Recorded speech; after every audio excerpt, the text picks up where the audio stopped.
हम गुंजन चौधरी मैथिली गुंजन चैनल पर एकटा गौरी के गीत प्रस्तुत करऽ जाइ छी। अहाँ सबसे आग्रह जे गीत के अंत तक जरूर सुनब। जानकी गौरी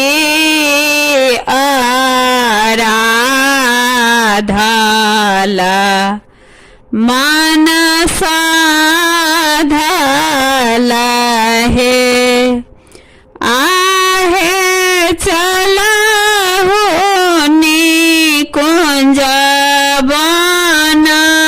जाए सुंदर फूल लोढ़ब हे जानकी गौरी आराधला मनसा धला हे आहे चला हो निकुंज बना जाए सुंदर फूल लोढ़ब हे 10-5 सखी सब संग भेला झट झाड़ला हे आहे चला हो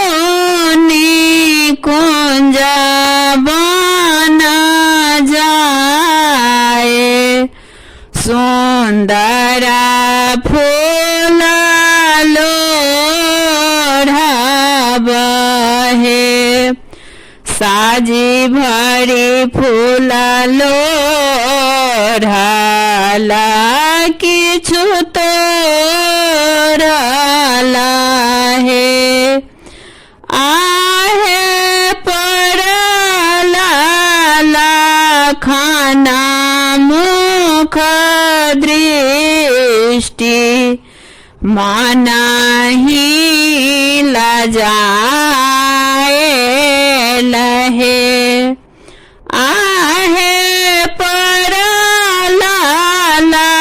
खाना मुख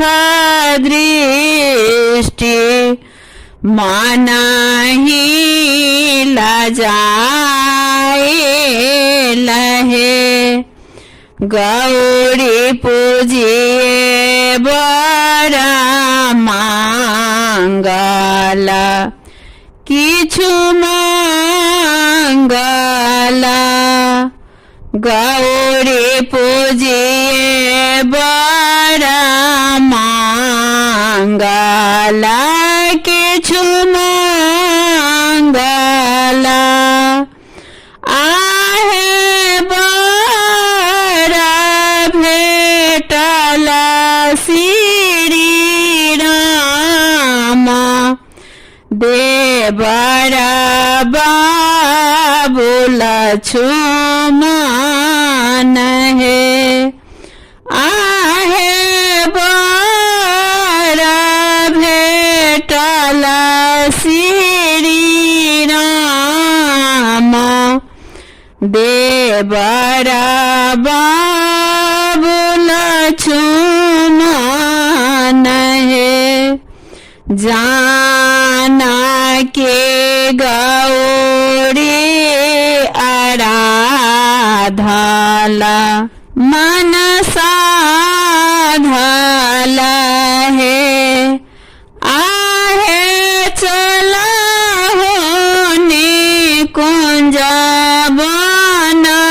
जाए सुंदर फूल लोढ़ब